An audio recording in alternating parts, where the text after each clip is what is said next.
English లో మాట్లాడాలంటే భయమా? మీలాంటి వాళ్ళ కోసమే spoken English personal training classes ఇప్పుడే జాయిన్ అవ్వండి.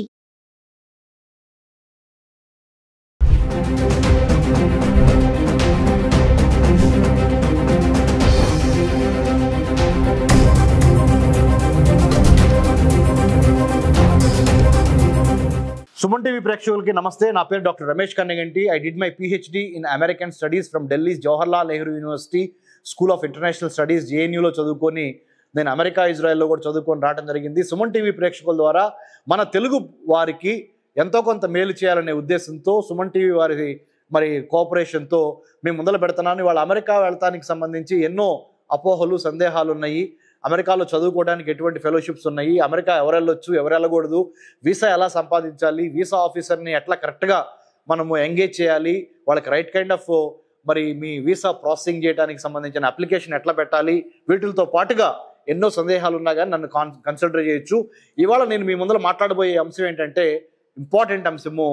ముఖ్యంగా అమెరికా ప్రపంచంలో ఉన్న 197 దేశాల్లో సూపర్ పవర్గా అమెరికా ఉన్న ఈ నేపథ్యంలో ఆర్థికంగా, రాజకీయంగా, సామాజికంగా, టెక్నాలజీ పరంగా మన ఇండియా కూడా మంచి ఎదుగుతున్న దేశం. భారతదేశం కూడా బాగా మంచి స్థాయికి వస్తున్న దేశము. అమెరికాకి భారత్కి మధ్య మంచి సత్సంబంధాలు ఉన్నాయి. There is a beautiful relationship that is existing between United states of America and India. So it is very quite natural that you wanted to go to United States of America and study or work or live or do business. Nothing wrong with that. But what kind of paperwork that are you doing is extremely important. So now I'll come to one thing. Endante President Donald Trump January 20th January 2025 he has sworn in as the President of the United States of America. Since then ఆ రోజు నుంచి ఇప్పటి వరకు చూసినట్లయితే మనము ఆయన ఒక 197 దేశాలు out of 197 countries he has imposed ban on about 50 countries. Out of 50 countries 5 countries he has completely eliminated. He said nothing doing, you are not going to come to United States of America at any cost. Haiti and then Cuba, Venezuela and then Nicaragua and some other countries he has completely banned. They said వాళ్ళు ఇక్కడ 2022 నుంచి 2024 మధ్య ఉండొచ్చు, ఒక 2 సంవత్సరాలు వాళ్ళ ఆర్థిక పరిస్థితి బాగలేదు కాబట్టి వాళ్ళు అలో చేశాము. ఇప్పుడు వాళ్ళు 2024 అయిపోయింది, 2025లోకి వచ్చాము కాబట్టి జో బైడెన్ ఉన్నప్పుడు అప్పుడు ప్రెసిడెంట్ లిబరల్గా ఉండేవాడు. దాని మూలన అమెరికాలో ఉన్న అమెరికన్ సిటిజన్స్కి ఎక్కువ నష్టం వాటిల్తుంది. కాబట్టి ఈ దేశాల నుంచి వచ్చిన వాళ్ళు అంటే నికరాగ్వా కానీ, క్యూబా కానీ, వెనిజువలా కానీ, హైతీ కానీ ఇలాంటి దేశాలు, కొన్ని వేరే దేశాలు కూడా ఉన్నాయి. ఆ కంట్రీస్ని కూడా ఆయన కంప్లీట్గా బ్యాన్ చేశారు. బ్యాన్ చేసి ఏమని చెప్పారంటే మేము ఇచ్చిన రాజకీయంగా, ఆర్థికంగా మీకు స్వేచ్ఛ చాలు, ఇక్కడ మీరు తిరిగి వెళ్ళిపోవాలని ఒక 5,50,000 మందిని ఒకేసారి అమెరికన్ ప్రెసిడెంట్ డొనాల్డ్ ట్రంప్ వాళ్ళ దేశాలకి పైన అంటే reverse gear back to your own countries అంటే డిపోర్టేషన్ అంటారు దాన్ని ఇంగ్లీష్లో. తెలుగులో ఏంటంటే ఒక రకంగా బలవంతంగా మిమ్మల్ని ఎత్తి మీ దేశాల్లో వేయటం, మీ దేశాలకి వెనక్కి తిరిగి పంపించడం, అలాంటిది జరుగుతున్న ఈ తరుణంలో ఎలా ఉండాలి, అమెరికాలో ఎలా నడుచుకోవాలి, ఎన్నో అమెరికన్ యూనివర్సిటీస్లో కూడా చూస్తున్నాం మనం. ఏంటంటే చాలామంది భారతీయ స్టూడెంట్స్ కూడా తెలుసో తెలియకో పొరపాట్లు చేస్తా అమెరికన్ ప్రెసిడెంట్ ట్రంప్ యొక్క విధానాలని తీవ్రంగా వ్యతిరేకించడం, అమెరికా యొక్క శత్రువులకి సపోర్ట్గా మాట్లాడటం, అలాంటి తప్పుడు పనులు చేయొద్దు. చేస్తే ఏమవుద్ది అంటే మీరు మళ్ళీ తిరిగి మీ దేశం రావాల్సి ఉంటుంది. కాబట్టి better be careful and understand why you have gone there, what are your intentions, what is the content you have, what is the purpose of your visit. Be very safe and secure by not indulging into other unnecessary activities or unnecessary thoughts. ఏక్ సాదే సబ్ సదే అంటారు. అంటే నువ్వు వెళ్ళిన లక్ష్యం మీదే, లక్ష్యానికి అటు ఇటు చూడకుండా ఒక టన్నెల్ విజన్తో, ఒక మంచి విజన్తో నువ్వు వెళ్ళిన ప్లాన్, ప్రిపేర్, పర్స్పైర్, ఇన్స్పైర్ అనే విధంగా మీరు అమెరికా వెళ్తాం జరగాలి. ముఖ్యంగా అమెరికా వెళ్తున్న స్టూడెంట్స్ యొక్క తల్లిదండ్రులకు నేను చెప్పేది ఏంటంటే పేరెంట్స్కి, మీ పిల్లలకి ప్రీ డిపార్చర్ ఓరియంటేషన్ చాలా ఇంపార్టెంట్.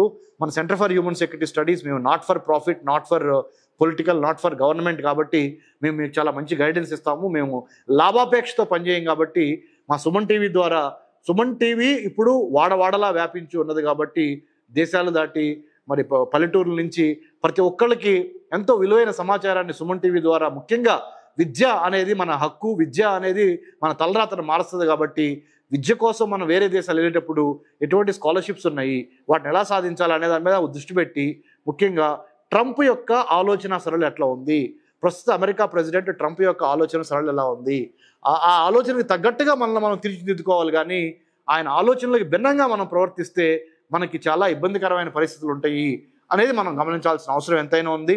మరి సుమన్ టీవీ ప్రేక్షకులకు ముఖ్యంగా నేను చెప్పేది ఏంటంటే, మీరు ఎన్నో రకాల న్యూస్ ఛానల్స్లో రకరకాల వార్తలు వస్తున్నాయి, వాటిని అన్నిటిని నమ్మొద్దు. ఇప్పుడు నాలాగా చాలామంది విశ్లేషణ చేస్తున్నారు, నాలాగా చాలామంది టీవీలోకి వచ్చి మాట్లాడుతున్నారు. వాళ్ళ క్వాలిఫికేషన్స్ ఏంటో గమనించండి దయచేసి. Anyone can talk about American government politics and foreign policy, but no, I'm a qualified PhD in from Delhi Jawaharlal Nehru University, postdoctorate from Israel, and I have many other facets of my personal academic professional career that has given me this kind of experience and expertise. తప్పనిసరిగా మీరు మీ యొక్క America స్వప్నానికి మేము ముందులో నడిపిస్తాము. Suman TV ద్వారా మీకు తప్పనిసరిగా help చేస్తాము.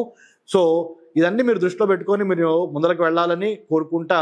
మీకు ఎటువంటి సమస్యలు ఉన్నా కానీ, ముఖ్యంగా B1 visa, B2 visa, F1 visa, L1 visa, M1 visa, ముఖ్యంగా ఇప్పుడు గోల్డ్ కార్డు అనే ఒక కొత్త visa, ultra high net worth individuals అంటే అత్యధిక ధనికులు మాత్రమే బేరు చేయగలరు. 44 కోట్లు ఎవరు కట్టగలరండి? వాళ్ళ అమెరికా పౌరసత్వానికి 44 కోట్లు కట్టాలా? నిజంగా మీకు 44 కోట్ల కన్నా 400 కోట్లు సంపాదిస్తాం సార్ అంటే కట్టండి. ఓకే, అలా కట్టేటప్పుడు కూడా ఎటువంటి జాగ్రత్తలు తీసుకోవాలి? సో సుమన్ టీవీ ప్రేక్షకుల ద్వారా మరొకసారికి విన్నవించేది ఏంటంటే, మన తెలుగు వాళ్ళు ముఖ్యంగా అమెరికాలో క్యాంపసెస్లో, అమెరికన్ క్యాంపసెస్లో, యూనివర్సిటీస్లో, కాలేజీలో చదువుతున్న వాళ్ళు చాలా క్రమశిక్షణతో మెలగాల్సిన అవసరం ఉంది. ఎందుకంటే అమెరికాలో ఇప్పుడు చాలా law enforcement agencies, federal bureau of investigation, department of homeland security, United States customs and immigration service, ఇట్లా రకరకాల law enforcement agencies they are watching you, they are watching your digital footprints also. మీ social media comments American గవర్నమెంట్కి వ్యతిరేకంగా కానీ, American గవర్నమెంట్కి ఇబ్బంది పడే విధంగా కానీ ఏదన్నా సంస్థలు కానీ, ఆర్గనైజేషన్స్ కానీ పనిచేస్తుంటే వాటిని మీరు సపోర్ట్ చేయాల్సిన అవసరం లేదు. కాబట్టి better mind your business, whatever aim that you have gone with, whatever aim you have gone to United States, fulfill that.